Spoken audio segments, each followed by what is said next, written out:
বের করেন। কিটি তোমার কি হয়েছে দেখি, বের করেন দেখি।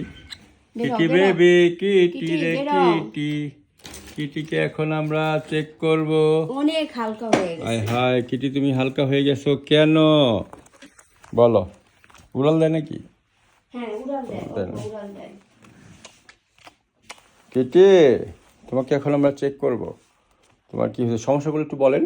ওই যে শুধু এইটাই মানে পায়খানা নরমাল করতেছে, পায়খানা অনেক নরম করতেছে, ওই যে একেবারে পানির মতো। হ্যাঁ ছবি দিয়েছে, ওই সাথে একটু হলুদ হলুদ যায়, আবার মাঝে মাঝে সবুজ সবুজ সাদা সাদা যায়। হ্যাঁ ওই সেটা ওই যে আপনার হোয়াটসঅ্যাপে ছবি দেওয়া আচ্ছা আছে। ঠিক আছে। আর হইলো ও অনেক হালকা হয়ে গেছে। আর প্রত্যেকদিন মানে ওকে ওই ভাত খায় আমাদের সাথে, ওই যে দানা খায় ধান খায়, কিন্তু ওকে ওই যে হ্যান্ড ফিটিং করানো লাগে সকালে আর রাত্রে 2 সিরিজ দেই। ওই সকালে 1 সিরিজ দিয়েছি, সেটা নিয়ে বমি করে ফেলে দিছে আজকেই প্রথম। আজকে ফেলে দিছে? হ্যাঁ বমি আর করেনি, পরে আমি ভয় আর আরেক সিরিজ আর দেইনি। বুঝছি। কষ্ট হইল। আর হইলো একবারে কয় সিরিঞ্জ করে দেন? 2 সিরিজ, ছোট সিরিজ 2 সিরিজ দেই। আচ্ছা অল্প অল্প করে দিবেন, একবারে 2 সিরিঞ্জ দেন, 1 সিরিঞ্জ দেন একটু গ্যাপে আবার দেন, এইভাবে দিবেন। হ্যাঁ একবারে দিলে অনেক সময় ওদের অতিরিক্ত খাবারের ফলেও এরকম পেট খারাপ হয়।